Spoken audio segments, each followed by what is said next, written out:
Judul tema kita hari ini adalah Sunatlah Hatimu. Ini diambil dari 1 Samuel 15, 7-9. Mari kita baca. Lalu Saul memukul kala orang Amalek, mulai dari Hawilah sampai ke Syur, yang di sebelahnya timur Mesir.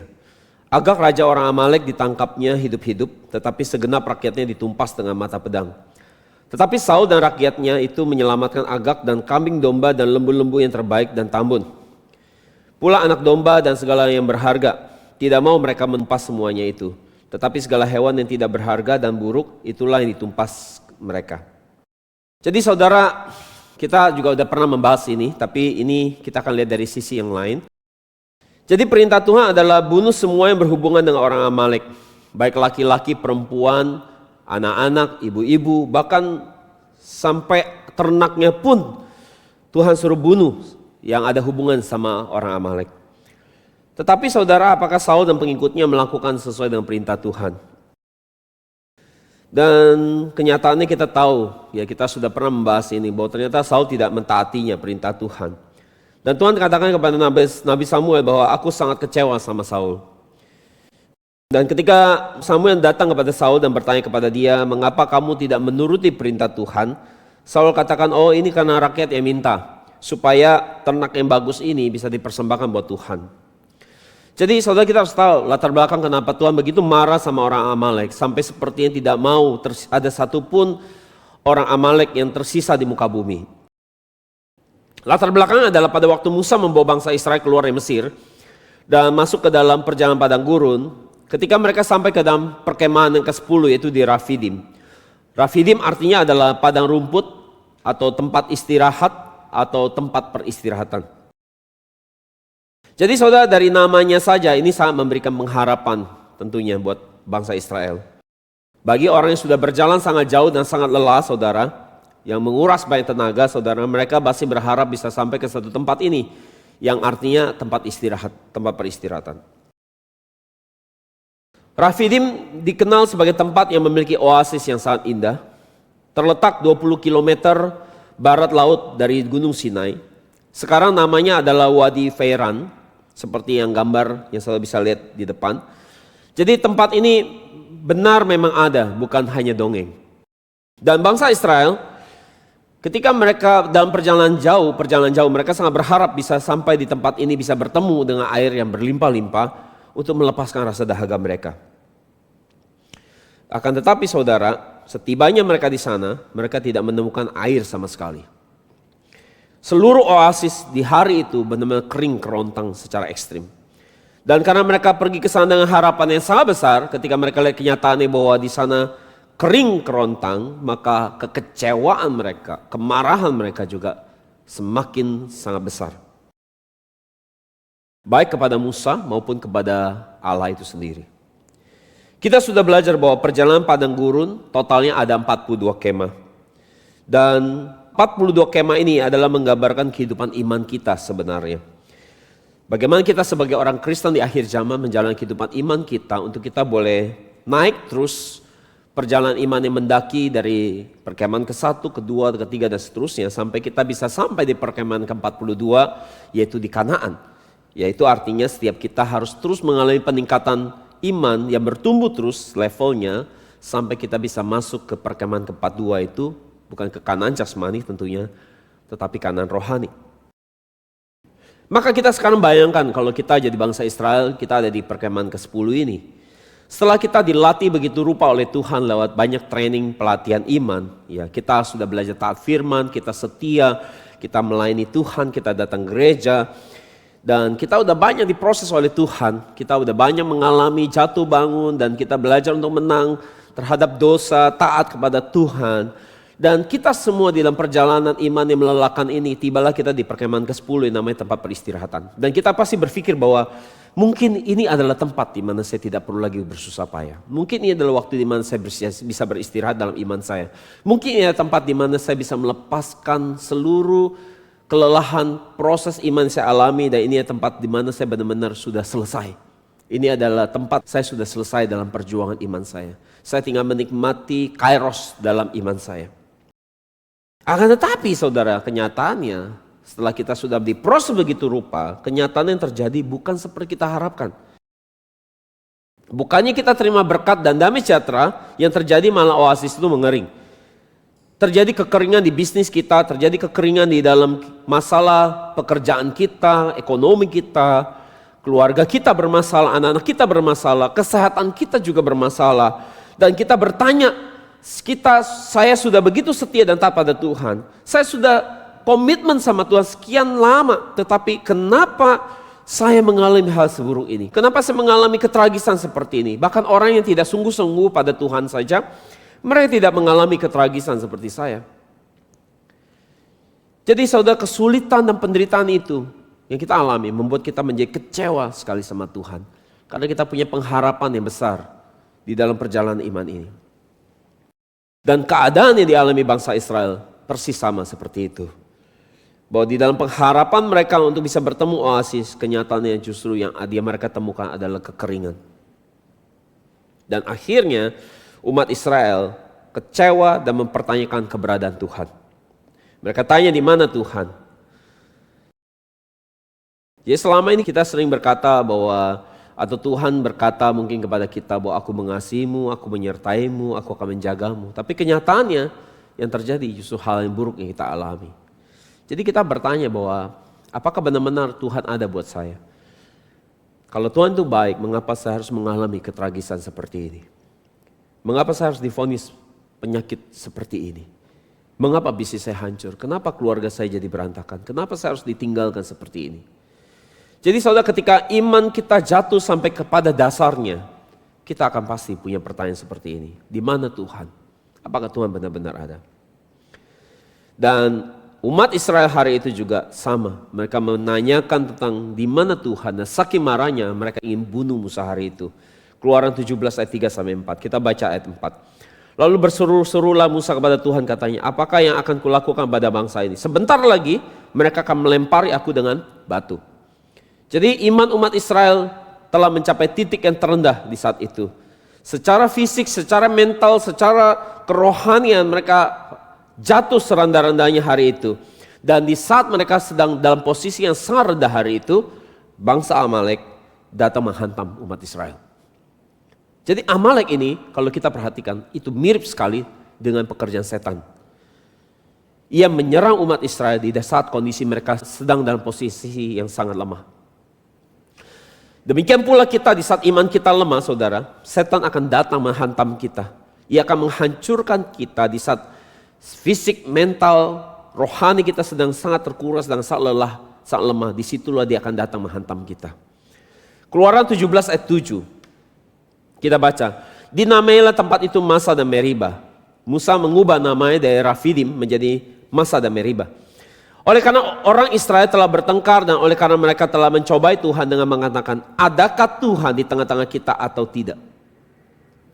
Jadi kita bisa lihat ekspresi mereka, adakah Tuhan? Di mana Tuhan? Apakah benar Tuhan ada sama kita?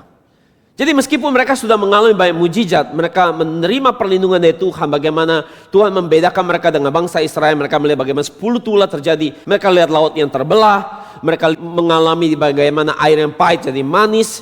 Tetapi saudara, di saat ini, di saat mereka tidak menemukan air, mereka langsung membuang semua syukur dan percaya mereka kepada Tuhan. Kenapa? Karena mereka tidak dapat apa yang mereka inginkan. Bukankah kita sering seperti itu? Kita bisa mengalami mujizat dari Tuhan, doa kita dijawab dan kita bersyukur dan kita percaya Tuhan itu baik. Kita katakan, Tuhan Engkau baik. Akan tetapi ketika apa yang kita mau tidak berjalan seperti yang kita inginkan, kita mulai bertanya, di manakah Tuhan? Dan kemudian Tuhan jawab lagi keinginan kita. Dan kemudian kita katakan Tuhan baik. Kita bersyukur lagi buat itu. Tetapi kemudian hal buruk terjadi lagi. Dan kita mulai bertanya lagi, mana Tuhan? Di mana Tuhan? Dan terus saja kita bolak-balik seperti itu. Itu memperlihatkan sikap hati kita seperti bangsa Israel. Iman yang hanya iman kanak-kanak. Itu sebab kita harus bertumbuh dengan iman yang tidak lagi kanak-kanak. Yang bisa percaya Tuhan dalam keadaan baik maupun situasi tidak baik. Sehingga saudara, kita bisa lihat bagaimana umat Israel iman mereka seperti kanak-kanak.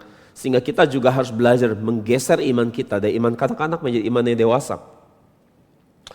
Jadi Israel bertengkar dengan Musa, dan ketika pertengkaran mereka semakin memanas dengan Musa, apa yang terjadi? Keluaran 17 ayat 8, muncullah orang Amalek ini. Dan kita baca, datanglah orang Amalek dan berperang melawan orang Israel di Rafidim. Jadi bagaimana orang Amalek bisa menyerang orang Israel, umat Israel di saat yang sangat tepat, di saat di titik terendah dalam hidup mereka. Apakah ini kebetulan? Kenapa mereka bisa masuk di timing yang sangat pas di saat di internal mereka sedang terpecah belah seperti ini. Di saat mereka sedang mengalami kemerosotan secara mental, secara hati mereka, di titik terendah mereka, di dalam kelelahan mereka. Kenapa? Apakah ini kebetulan saja terjadi? Kenyataan tidak. Semua ini sudah direncanakan. Sejak mereka keluar dari Mesir, orang Amalek ini sebenarnya sudah mengintai mereka, memperhatikan gerak-gerik mereka, dan menunggu waktu yang tepat untuk menghancurkan dan menghantam mereka. Jadi orang Amalek menunggu waktu yang tepat untuk menelan Israel. Dan ini sama seperti cara kerja setan. Ini sesuai dengan 1 Petrus 5 ayat 8. Sadarlah dan berjaga-jagalah, lawanmu si iblis berjalan keliling sama seperti singa yang mengaum-ngaum dan mencari orang yang dapat ditelannya.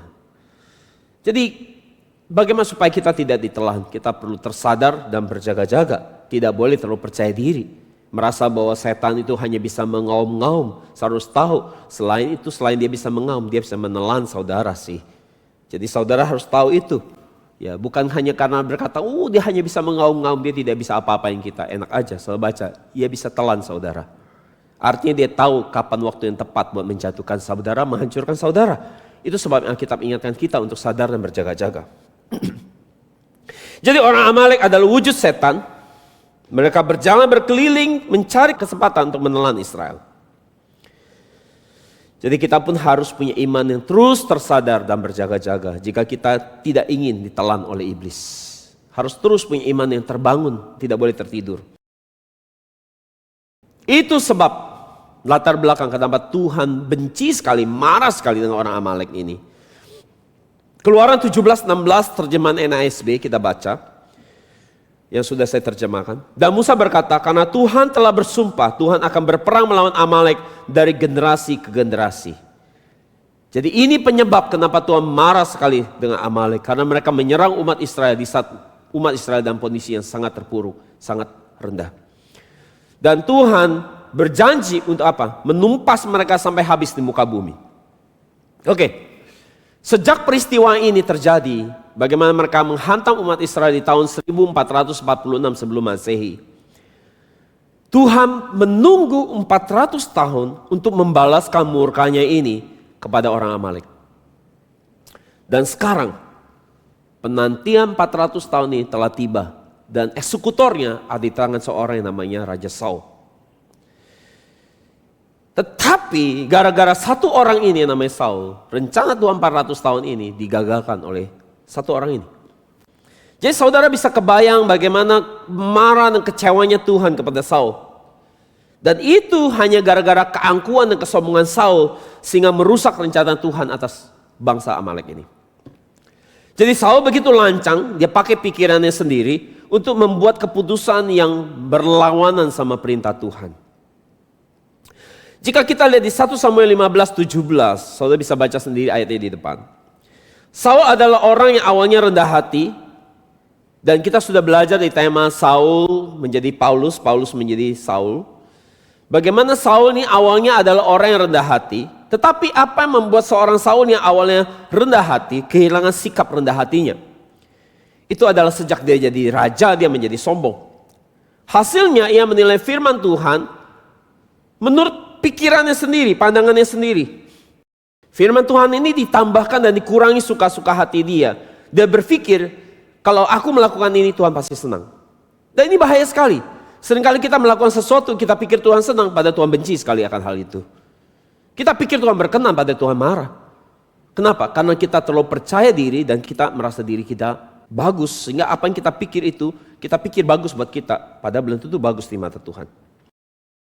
Jadi kita bisa saja mengaku kita anak Allah, tetapi anak Allah yang sejati itu diukur dari apa? Ketaatan kepada perintah Tuhan secara akurat, tanpa menambah atau mengurangi perintah itu. Kita lihat Yohanes 12:50. Ini perkataan Yesus. Pandangan Yesus tentang firman Bapa, firman Allah. Dan aku tahu bahwa perintahnya itu adalah apa? Hidup kekal. Jadi apa yang aku katakan, aku menyampaikannya sebagaimana yang difirmankan oleh Bapa kepadaku. Dalam arti tanpa menambah, tanpa mengurangi. Exactly, persis akurat sama. Apa yang aku dengar Bapak ngomong A, ya aku sampaikan A. Bapak ngomong B, aku ngomong B. Dan yang paling aneh kalau saudara perhatikan, Yesus katakan bahwa perintah Bapa adalah hidup kekal. Tetapi kita tahu persis bagaimana perintah Bapa kepada Yesus. Apa perintah Bapa kepada Yesus? Bahwa Yesus dia harus mati. Jadi ini akan sangat kontradiktif. Kalau dikatakan bahwa perintah Bapa adalah hidup kekal, harusnya tidak lewat jalur mati. Tapi ini justru lewat mati. Saya terima hidup kekal. Jadi kita bisa tahu bahwa pikiran Allah Bapa, cara kerjanya, metodenya, rencananya, itu sangat berbeda dengan pikiran kita. Itu sebabnya kita tidak boleh pakai pikiran sendiri buat menerjemahkan firman Tuhan. Dan kita bersyukur di gereja ini saudara kita tidak dengar khotbah yang ditafsir oleh pendeta. Tapi kita diperlihatkan bagaimana setiap kesimpulan di dalam khotbah di gereja NJM ini itu memakai dasar Alkitab perjanjian baru. Sehingga semua yang dinyatakan itu ada dasar dan referensi ayatnya, bukan tafsir pribadi. Kita bisa lihat lagi contoh hal yang kontradiktif dari firman Allah dengan cara Tuhan berpikir dan cara kita berpikir berbeda. Kalau kita lihat contohnya, Tuhan katakan di Matius 10:39, barang siapa mempertahankan nyawa, ia akan kehilangan nyawa. Dan barang siapa kehilangan nyawanya karena aku, ia akan memperolehnya. Jadi saya bisa lihat di sini bahwa untuk memperoleh nyawa itu harus apa? Kehilangan. Tapi orang dunia bilang apa? Untuk memperoleh nyawa itu harus dipertahankan. Tapi Tuhan bilang enggak. Kalau kamu mau dapetin nyawa kamu, kamu serai nyawa kamu, maka kamu kan dapat. Ini aneh sekali. Jadi kita bisa lihat bahwa cara Tuhan berpikir itu bertolak belakang dengan cara pikir kita secara dunia. Jadi apa yang jadi perintah Bapa itu tidak boleh ditafsir dengan pikiran manusia kita yang bodoh ini. Yang dibutuhkan sebenarnya selama kita adalah cukup hati yang taat. Baru ketika kita taat, baru kita bisa mengerti arti perintah Bapa itu. Yang mungkin di saat kita terima, kita jalani, tidak sesuai dengan pikiran kita. Tetapi Saul, dia pakai pikiran dia sendiri untuk menerjemahkan perintah Bapa, perintah Allah. Tetapi Yesus, ia berbeda dengan Saul. Ia telah memberikan contoh seperti apa menjadi anak yang berkenan. Yaitu tidak memakai pikirannya sendiri menerjemahkan perintah Allah Bapa. Maka jika perintah Tuhan itu sangat bertentangan dengan pikiran kita, pilihan kita cuma satu, kita harus belajar untuk taat. Satu lagi, sikap orang yang berbeda dengan Saul adalah Panglima Naaman. Naaman adalah orang yang sangat penting dan terhormat. Ia adalah seorang jenderal, panglima dari tentara Raja Aram. Dan dia menderita penyakit kusta. Dan dia memohon supaya Nabi Elisa bisa mendoakan dia dan menyembuhkan penyakitnya. Kita bisa lihat di 2 Raja-Raja 5 ayat 9 sampai 11. Kita lihat, kita baca ayat 9. Kemudian datanglah Naaman dengan kudanya dan keretanya, lalu berhenti di depan pintu rumah Elisa. Dan kita lihat ayat 10. Elisa menyuruh seorang suruhan kepadanya, mengatakan, pergilah mandi 7 kali ke dalam sungai Yordan, maka tubuhmu akan pulih kembali sehingga engkau menjadi tahir. Jadi waktu Naaman sampai di rumah Elisa, ternyata Elisa tidak berusaha untuk menyambutnya. Ia hanya menyuruh hambanya untuk menemui Naaman. Dan apa perintahnya? Mandi di sungai Yordan 7 kali. Jadi perintah Elisa ini sangat jauh berbeda dengan apa yang dipikirkan Naaman. Dan ayat 11, tetapi pergi Naaman dengan gusar sambil berkata, aku sangka bahwa setidak-tidaknya ia datang keluar dan berdiri memanggil nama Tuhan Allahnya, lalu menggerak-gerakkan tangannya di atas tempat penyakit itu, dan dengan demikian menyembuhkan penyakit kustaku. Jadi Naaman udah punya konsep. Aku nih harusnya sembuhnya begini nih. Elisa datang nyambut aku, terus dia doa, dia gerak-gerakin tangannya, arahin tangannya, ya mungkin kedangkan tangannya ke arah penyakit, terus kemudian sembuh. Tapi kenyataannya nggak seperti itu yang terjadi. Bahkan Elisa nggak pernah nyambut dia, gitu. Padahal dia kalau kemana-mana selalu disambut sebagai orang yang terhormat. Elisanya saja tidak keluar, bahkan level yang dikirim hanya hambanya, babunya. Dan perintahnya sangat aneh, mandi 7 kali di sungai Yordan. Jadi Naaman punya konsep tentang bagaimana Allah harusnya menyembuhkan dia, tetapi kenyataan tidak sama. Sehingga dia jadi kesal, marah dia. Tetapi saudara, pegawainya, hambanya memberi nasihat. Mereka katakan bahwa, Bapak, mengapa kamu tidak mau mendengarkan perkataan Nabi ini? Ayat 13 saudara bisa baca sendiri nanti.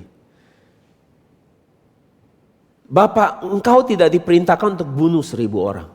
Perintahnya tidak perlu kamu harus kasih uang yang banyak ke Tuhan. Perintahnya sederhana, mandi 7 kali di sungai Yordan. Apa susahnya? Jadi Naaman mulai berpikir, kayaknya ada benernya juga, ada bagusnya juga ya. Nggak salah juga dicoba. Jadi meski dia kesel, meski cara Elisa nyembuhin dia tidak sama seperti selera dia, yang dia mau. Tetapi saudara, paling tidak Naaman patuh. Paling tidak Naaman taat. Dan akhirnya dia melakukannya, ya kan? Dia tidak menjadi sombong, dia tidak mempertahankan keangkuhannya, dia merendahkan diri, dia taat. Dan akhirnya ia sembuh. Jadi Panglima Naaman telah membuang pikirannya sendiri dan taat firman Tuhan, dan sebagai hasilnya dia disembuhkan. Kita lihat sekarang poin 2 besar. Bahwa ketidaktaatan pada firman Tuhan adalah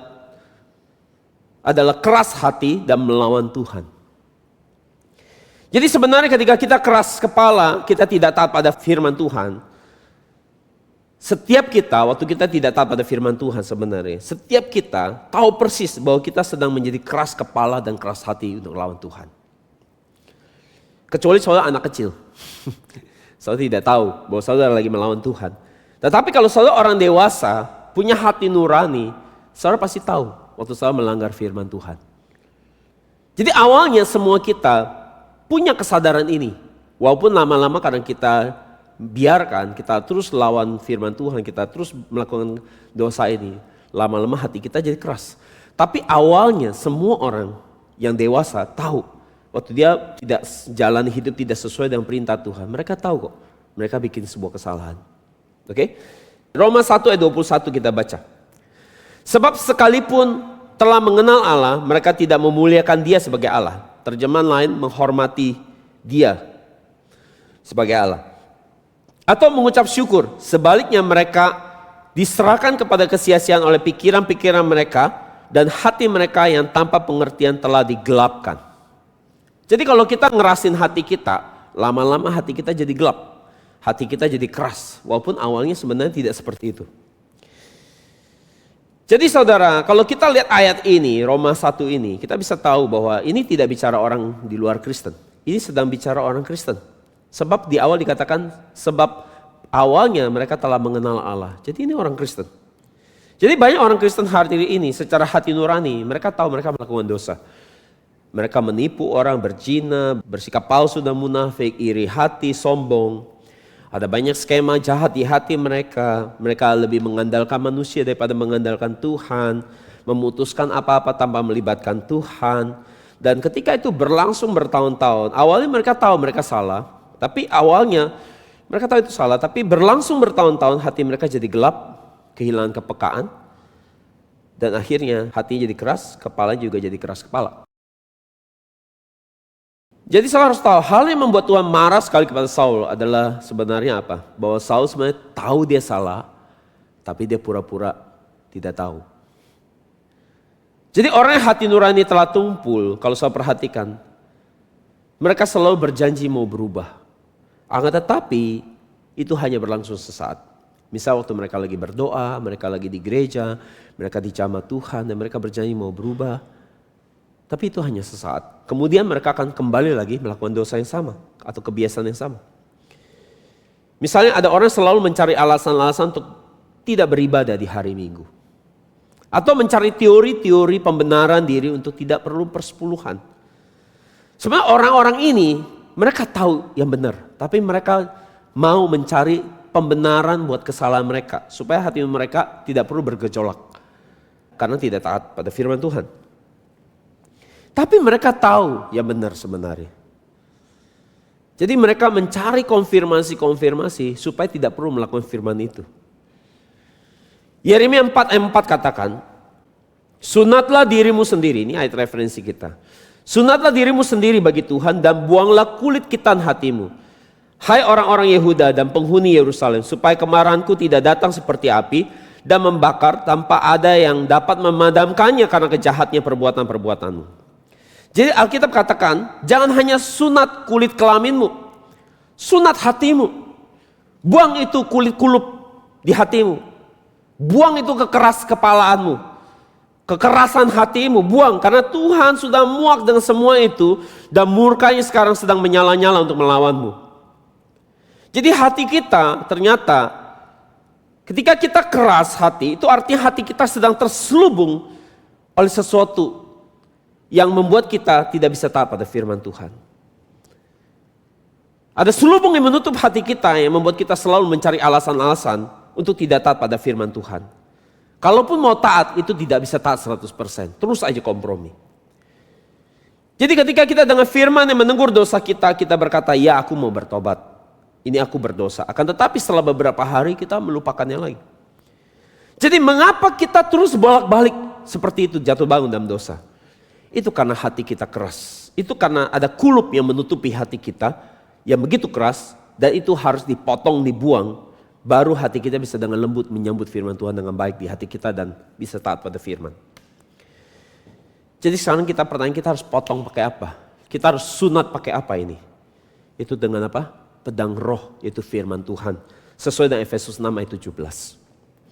Hanya pedang roh yaitu firman Tuhan yang dapat sempurna memotong kulit kulup hati kita yang selama ini menghalangi firman Tuhan untuk masuk dan memenuhi dan menguasai hati kita. Kesimpulan. Dari penjelasan ini maka kita bisa simpulkan bahwa kulup hati itu adalah berhala. Yang membuat hati kita menjadi keras dan membuat kita keras kepala itu ada karena ada kulup di hati kita yang menghalangi, blocking firman Tuhan untuk masuk dan memenuhi hati kita, dan itu pasti ada berhala. Lalu belajar Alkitab, lalu bercermin pada firman Tuhan, kita akan menemukan bahwa di dalam diri kita baru bisa melihat bahwa ada kulup yang menghalangi kita, menutupi hati kita untuk bisa menerima firman Tuhan dengan baik. Dan akhirnya kita malah selalu berlawanan dengan Tuhan, memberontak melawan firman Tuhan. Orang yang tidak taat pada firman Tuhan, kita bisa tahu hari ini, itu pasti ada apa? Ada berhala. Itu bisa uang, kenikmatan hidup, kesenangan dunia, kesombongan, keangkuhan, kemalasan, mencari pengakuan orang, membangun kemuliaan diri sendiri. Makanya orang-orang yang memiliki berhala di hatinya pasti tidak bisa taat pada firman Tuhan. Mereka akan selalu mencari alasan-alasan, teori-teori untuk menentang dan meragukan firman Tuhan. Karena pada dasarnya mereka sedang tidak meninggikan Tuhan, tapi sedang meninggikan berhalanya mereka. Meski mereka orang Kristen, tetapi mereka tidak melayani Tuhan, tetapi sedang melayani ego mereka, melayani diri mereka sendiri, melayani kesenangan mereka sendiri. Kita lihat contohnya. Orang yang tidak mau persepuluhan, menurut saudara berhala apa yang sedang mereka kasih makan? Apa yang sedang mereka sembah? Itu keserakahan. Mereka mencari konfirmasi macam-macam pendapat hanya untuk melepaskan diri dari kewajiban memberikan persepuluhan. Dan pada dasarnya berhala mereka adalah apa? Keserakahan dan cinta uang. Itu mereka kasih makan. Keserakahan dan cinta uang. Orang yang tidak mau rutin beribadah hari Minggu di gereja, berhala apa yang memang yang dikasih makan? Itu kesenangan diri sendiri. Artinya ada tempat lain yang lebih asik daripada gereja. Saya mau ketemu orang yang lebih asik daripada di gereja. Penyebabnya adalah orang-orang ini tidak bisa melihat Tuhan yang hadir waktu di ibadah. Sehingga mereka tidak anggap ibadah itu sesuatu yang penting dan wajib. Bagaimana dengan orang yang tidak suka baca Alkitab? Berhala apa yang dikasih makan? Itu adalah kemalasan. Hanya mau ikut Tuhan yang enak-enak saja, gak mau ikut Tuhan susah. Mau yang gampang-gampang. Gak mau yang rumit-rumit. Kekristenan mau yang gampang aja. Penyebabnya apa? Orang-orang seperti ini tidak bisa melihat bahwa Alkitab itu ada suara Tuhan sendiri. Itu adalah pribadi Tuhan sendiri. Dan semua itu adalah karena apa? Ketidakpercayaan bahwa Tuhan itu ada. Jadi orang yang ada berhala tidak akan pernah bisa taat. Mereka hanya terkesan mau berubah, mau bertobat, padahal mereka tidak mau berubah. Akan tetap sama. hanya nampak seperti ada menyesal, sedih-sedih mau bertobat, padahal mereka sama sekali tidak ingin bertobat. Karena terbukti besok-besok mereka akan mengulangi lagi kesalahan yang sama. Jadi mereka hanya fokus mementingkan siapa memang, diri mereka sendiri. Jadi artinya karena mereka terlalu fokus sama diri mereka sendiri, penuh sama diri mereka sendiri, Tuhan tidak ada ruang untuk bisa hadir, masuk di dalam hati mereka. Karena hati mereka sudah terlalu penuh akan hal-hal lain, yaitu berhala dan bukan Tuhan. Kita lihat bagaimana teguran Tuhan kepada Saul. 1 Samuel 15:23 terjemahan NASB yang saya terjemahkan. Karena pemberontakan sama tercelanya dengan dosa ramalan. Memberontak terhadap firman Tuhan sama dengan dosa ramalan. Dan membangkang sama tercelanya dengan agama palsu dan penyembahan berhala. Karena kamu telah menolak firman Tuhan, aku juga telah menolak kamu sebagai raja. Jadi jelas sekarang kita bisa menemukan sebuah kesimpulan bahwa ketidaktaatan pada firman Tuhan itu adalah dosa penyembahan berhala. Jadi ketidaktaatan Saul itu karena ada berhala di hati dia. Kalau firman Tuhan ada di pusat hati kita, benar-benar di pusat hati kita, penuh di dalam diri kita, berhala pasti tidak ada tempat bisa masuk. Jadi kenapa ada berhala dalam hidup kita? Karena hati kita tidak terlalu penuh sama firman Tuhan. Makanya masih ada kesempatan berhala bisa mengambil alih hati kita. Dan kalau firman Tuhan ada di pusat hati kita, firman Tuhan ada di dalam pusat penyembahan kita, bukan berhala. Berhala pun tidak ada tempat. Sudah terisi. Dan berhala ada sesuatu yang lebih besar, lebih penting, lebih prioritas dibandingkan Tuhan dan firman-Nya. Pertanyaan gini kalau gitu. Ada apa di hati Saul? Ada apa di pusat hati Saul? Ada penyembahan apa di pusat hati Saul? Berhala apa ini di hati Saul? Apa menurut saudara? Jawabannya adalah berhala di hati Saul adalah orang banyak. Penilaian orang-orang, kata orang. Di mana kita bisa lihat jawabannya? 1 Samuel 15:24 ayat berikutnya. Terjemah ayatnya. Jawab Saul kepada Samuel, aku berdosa. Sebab telah melanggar perintah Tuhan dan perkataanmu. Kenapa? Aku takut kepada rakyat dan mendengarkan permintaan mereka. Jadi kata orang, penilaian orang, apa kata orang banyak, itulah yang jadi berhala di hati Saul. Apa yang kita takut, itu yang kita sembah. Kita akan menyembah apa yang kita takuti. Kalau kita takut orang, kita akan berusaha hidup dari kata orang. Kita akan berusaha menyenangkan orang dan bukan menyenangkan Tuhan. Kalau kita takut miskin, kita akan sembah namanya uang dan keserakahan. Kalau kita takut susah, kita akan sembah namanya kenikmatan dan kesenangan. Jadi berhala itu bisa uang, karir, kenyamanan, kenikmatan, kesenangan, kemalasan, anak, pasangan hidup, pacar, keluarga kita, bahkan yang nampak rohani, teman komsel pun bisa jadi berhala kita. Dan ini semua jadi lebih penting daripada Tuhan. Saya perhatikan saudara, ada banyak komsel atau pemimpin komsel, mereka telah menggantikan ikatan antara sesama teman komsel melebihi ikatan dengan Tuhan. Mereka lebih terikat dengan sesama teman komsel daripada terikat kepada Tuhan. Hubungan dengan sesama teman komsel jauh lebih penting daripada hubungan dengan Tuhan dan kepada firman Tuhan.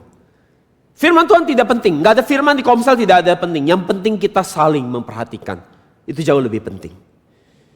Dan akhirnya mereka juga karena prinsip saling tolong menolong, akhirnya Tuhan yang harusnya menjadi penolong, mereka menggantikan dengan sesama mereka saling menolong. Jadi pengharapan mereka bukan lagi kepada Tuhan, tapi kepada manusia. Pengharapan mereka yang harusnya kepada Tuhan telah bergeser berharap kepada manusia. Itu sebabnya ketika dikecewakan oleh pemimpin komselnya, mereka bisa kecewa sama Tuhan, kecewa gak mau datang gereja. Kenapa? Karena harapannya bukan sama Tuhan, sama manusia. Kagumnya bukan sama Tuhan, kagumnya sama manusia. Jadi ketika mereka susah, mereka carinya siapa? Tuhan? Bukan. Manusia. Dan kalau kita lihat Saul ketika stres, ketika dia susah hati, siapa yang dia cari? Tukang ramal, manusia. Jadi saudara bisa baca sendiri di 1 Samuel 28 di depan, ayat 7 sampai 8, saudara bisa baca sendiri. Jadi Saul waktu dia tertekan, dia lagi susah, yang dia cari manusia, peramal, bukan Tuhan. Jadi Saul ia selalu tidak taat. Makanya ia lebih melayani berhala daripada melayani Tuhan. Itu sebabnya dia cari tukang ramal. Dan bagaimana akhir hidup Saul yang terikat dengan berhala? Bukan terikat pada Tuhan. Bagaimana akhir hidupnya? Bagaimana kematiannya? Saul, dia mati dengan tragis dan mengenaskan. Dia mati dengan tragis dan mengenaskan. Saul dia kalah dalam pertempuran melawan Filistin. Dan ia sedang terluka parah di pegunungan Gilboa. Dan daripada dia mati di tangan orang Filistin, orang kafir yang tidak bersunat, dia minta supaya pembawa senjatanya, pembawa pedangnya untuk membunuh dia. Tetapi pembawa pedangnya nggak mau. Dia bilang, bagaimana saya membunuh orang yang diurapi oleh Allah? Maka Saul daripada dia jatuh di tangan orang yang tidak bersunat, orang kafir, karena itu akan sangat buat dia mungkin sangat memalukan dan sangat terhina, dia memilih menjatuhkan diri di atas pedangnya sendiri daripada dibunuh secara tidak hormat oleh orang Filistin. Ini saudara bisa baca di 1 Samuel 31 ayat 3 sampai 4. Oke, di sini mungkin Saul merasa bisa menyelamatkan harga dirinya dari kata-kata orang. Tetapi kalau saya lihat, Filistin akhirnya bisa menemukan Saul yang mati. Mereka potong kepalanya, mereka penggal kepalanya, dan mereka bawa keliling kepalanya, keliling kota orang-orang Filistin, dan dipertontonkan, dikatakan inilah raja yang coba-coba melawan kita, dan ini yang terjadi kepada dia. Dan mereka memamerkan kepalanya di seluruh wilayah mereka, dan kemudian mereka menancapkan kepalanya ke atas tembok kota, sehingga setiap orang yang lewat bisa mungkin mencibir, melihat, dan mentertawakan Saul. Jadi Saul mencoba menyelamatkan mukanya selama hidup, tapi kenyataan setelah dia mati tetap dia dipermalukan. Jadi Saul yang kepala dan tubuh yang terpisah, dipermalukan seperti itu pada akhirnya tetap dipermalukan. Telah menyelesaikan akhir hidupnya dengan mati dengan tragis dan mengenaskan. Dan penyebabnya adalah karena dia menyembah berhala.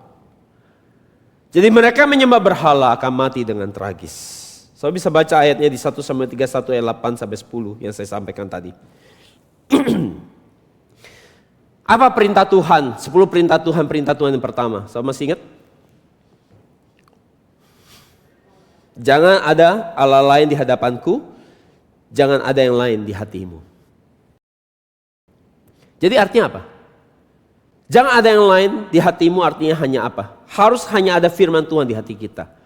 Bahwa firman Tuhan harus memiliki tempat yang terutama dan memenuhi seluruh isi hati kita. Sekali lagi, firman Tuhan harusnya ada di tempat yang terutama di hati kita dan memenuhi seluruh hati kita. Baru hati kita tidak diisi oleh berhala. Bagaimana tidak diisi berhala? Firman harus penuh di dalam diri kita, sehingga tidak ada ruang berhala untuk masuk.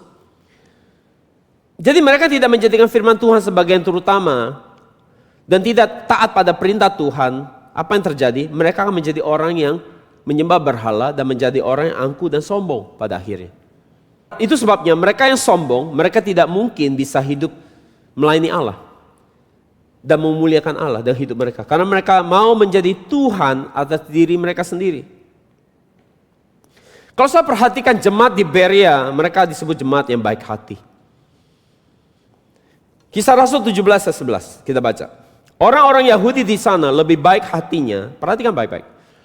Orang Yahudi di sana lebih apa? Lebih baik hatinya daripada orang di Tesalonika. Kenapa? Karena mereka menerima firman dengan penuh apa? Semangat. Sambil menyelidiki kitab suci setiap hari untuk apa? Mengetahui untuk apa? Jika hal-hal itu apa? Memang benar. Jadi dikatakan bahwa mereka adalah orang yang lebih baik hatinya. Kenapa? Karena mereka menyelidiki Alkitab. Kalau begitu orang tidak mau menyelidiki Alkitab, tidak peduli dengan Alkitab, tidak peduli isi Alkitab, kita boleh sebut sebagai orang apa? Orang jahat. Orang yang tidak pernah cross check pikirannya, perilakunya, tindakannya pakai dasar ayat Alkitab. Benar salah hanya menurut pikiran sendiri, rasa-rasa sendiri. Itu orang jahat sekali. Tetapi jemaat Berea, mereka belajar Alkitab untuk menemukan fakta kebenaran sejati. Mereka berusaha mencari apa yang paling benar, apa yang paling sejati, hal apa yang kebenaran sejati. Sehingga segala pikiran mereka yang tidak taat dapat ditaklukkan kepada firman Tuhan. Semua keraguan-raguan mereka terhadap firman, mereka coba selidiki untuk menemukan fakta tentang kebenaran Alkitab. Sehingga pada akhirnya Alkitab tidak bisa disanggah lagi, maka pilihan mereka hanya untuk taat pada firman Tuhan. Itu namanya orang baik. Tetapi ada juga orang yang menyelidiki Alkitab, meneliti Alkitab, bukan buat mencari kebenaran, tapi buat mencari kesalahan Alkitab. Artinya orang-orang seperti ini, mereka menaruh diri lebih tinggi daripada Alkitab. Hebat sekali mereka. Alkitab yang ada tulisan Allah sendiri, mereka taruh dirinya di atas Alkitab, artinya mereka apa? Mereka itu Tuhan daripada Tuhan. Ini adalah orang yang angkuh dan sombong, dan pasti ada berhala di hati mereka. Itu kesombongan dan keangkuhan mereka. Jadi mereka cari Alkitab buat mereka sanggah, buat mereka lawan. Bukan untuk mencari kebenaran akhirnya menjadi submit. Tetapi jemaat Berea, mereka menjadikan firman Tuhan itu posisinya lebih tinggi dari diri mereka. Kalau mereka belum mengerti, mereka mau coba pelajari supaya mereka bisa sama pikirannya, hatinya sama, selaras sama firman Tuhan. Jadi sebenarnya niatan mereka belajar menyelidiki posisinya sebenarnya. Mereka coba mau supaya hidupnya tuh ada di bawah firman. Hidup mereka tuh boleh melakukan firman, taat pada firman. Dan kalau ada yang mereka ragu, mereka akan cari sampai gimana akhirnya menemukan sebuah fakta bahwa ini memang benar, kita yang salah dan kita harus berubah. Itu spiritnya. Bukan juga menambah pengetahuan, tapi mereka belajar Alkitab buat supaya bisa melakukan firman, supaya hidup mereka sesuai dengan firman. Itu artinya orang Berea ini, jemaat Berea. Mereka orang yang sangat-sangat respect sama firman, sangat hormat sama firman. Di pusat hati mereka bukan berhala. Di pusat hati mereka penyembahannya adalah kepada firman Tuhan. Jika kita anak Allah, maka kita harus punya sikap yang hormat pada firman Tuhan. Kita lihat bagaimana sikap hormat Yesus kepada firman. Ia katakan bahwa perintah Bapa itu hidup kekal. Meskipun kalau pakai akal sehat, perintah Bapa di dalam perintah Bapa hidup kekal, justru dia disuruh mati bukan suruh hidup. Tetapi bagi dia ini adalah hidup kekal, itu adalah benar. Saya memang harus taat. Maka jelas ketaatan pada firman Tuhan, meski bertentangan dengan pikiran kita, kita harus taat. Dan sikap hati yang taat pada firman adalah menentukan seseorang masuk surga atau tidak masuk surga. Itu sebabnya Yesus diakui sebagai anak Allah yang berkenan. Karena dia sangat respect, sangat menghormati firman Bapa. Dia bisa melihat begitu berharga firman Bapa. Bahkan itu begitu berharga sampai bisa menentukan hidup kekal, menentukan orang hidup atau mati, menentukan orang hidup di surga atau mati di neraka. Meski dia itu adalah Allah itu sendiri. Jika Yesus sendiri punya menaruh hormat yang begitu tinggi kepada firman Tuhan, bukankah kita manusia yang biasa? Harusnya kita lebih bisa memberikan rasa hormat, posisi yang terutama, yang tertinggi kepada firman Tuhan. Karena itu saudara, mari jangan jadi orang yang melawan Alkitab. Supaya jangan ada berhala mengambil tempat di hati kita. Karena mereka yang terikat kepada berhala, saudara, mereka akan jadi orang yang mati secara tragis dan mengenaskan seperti Saul.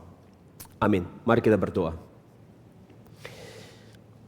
Bapa, kami belajar bagaimana Saul yang memberontak kepada perintah Tuhan, terhadap firman Tuhan.